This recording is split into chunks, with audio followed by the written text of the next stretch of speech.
Et donc je suis montée sur scène et le prof de théâtre me dit c'est quoi cet accent de merde? Hola, je m'appelle Mima, je suis chanteuse de pop latino et je viens du sud de la France, à Alès. Elle s'en fout des regards, ma cagole est sauvage. J'ai grandi dans le sud de la France, toute ma famille vient de là-bas. Et quand je suis arrivée à Paris, je me suis rendu compte à quel point c'était exotique d'être une fille du sud. Et je me suis rendu compte du décalage en fait qu'il y avait entre l'éducation que j'avais reçue, la culture dans laquelle j'avais grandi, évolué et le reste de la France.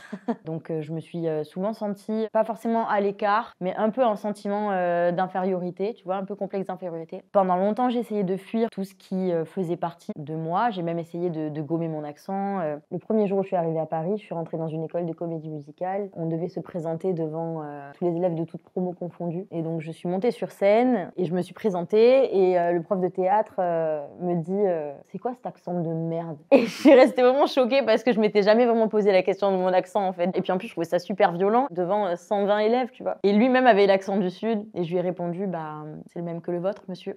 Et là tout le monde a fait PAH! Et à partir de là j'étais son élève chouchoute. Ce qu'il voulait dire par là c'était quand même très bienveillant. C'était histoire de me dire bon tu veux faire de la comédie musicale, l'accent du sud ça va pas passer sur scène donc il va falloir que tu le travailles comme on travaille un accent d'une langue étrangère quoi. Donc j'ai beaucoup travaillé là-dessus et tous mes camarades m'appelaient la cagole. Pour moi la cagole c'est une femme qui déjà est libre, qui s'en fiche du regard des autres, qui est vraiment telle qu'elle a envie d'être, qui s'exprime haut et fort, librement, qui a pas peur d'exister. C'est vraiment un symbole de liberté la cagole. Et elles ont été hyper critiquées, très mal vues, elles le sont encore aujourd'hui. Cagole c'est devenu une insulte, mais en réalité c'est tellement kiffant d'être une cagole. Moi je trouve que l'image qu'on a des gens du sud, elle est injuste un petit peu. On va souvent penser que les gens du sud c'est des gens incultes, qui manquent de goût, qui manquent d'éducation. Et la télé aussi a donné une image du sud qui n'était pas top. Dans les émissions de télé-réalité, on va aller chercher dans le sud parce qu'effectivement c'est des gens qui sont un peu plus naïfs, un peu plus coupés du monde, qui se prennent moins la tête, qui sont un peu plus cash et nature peinture, donc